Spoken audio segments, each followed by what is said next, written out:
Viral, pria ini dipukuli usai menegur tetangganya yang karaoke dengan suara keras.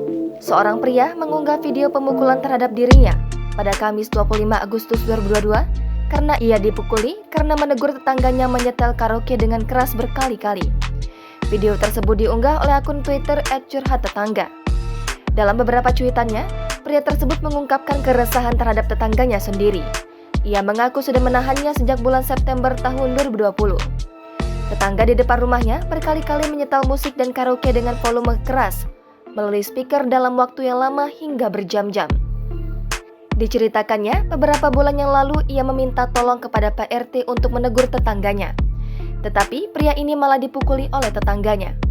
Mereka sudah bersabar selama kurang lebih 2 tahun, namun tetangganya masih saja berulah.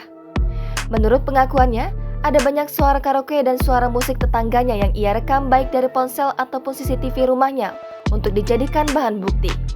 Ia dan keluarganya berkali-kali mencari cara agar suara karaoke tetangganya itu tak mengganggu aktivitas mereka, namun hasilnya sia-sia.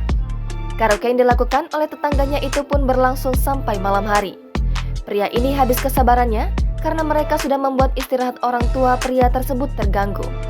Pria ini mulai untuk bertemu RT di lingkungannya melaporkan kejadian ini. Pak RT menyambut niat baik dari pria ini.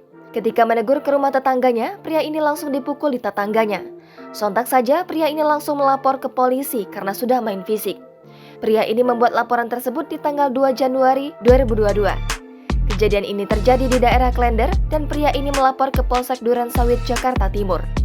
Pria tersebut langsung melakukan visum di hari yang sama. Mengutip detik.com, pada 26 Agustus 2022, Kapolsek Durensawit telah menetapkan beberapa tersangka dalam kasus pengeroyokan tersebut.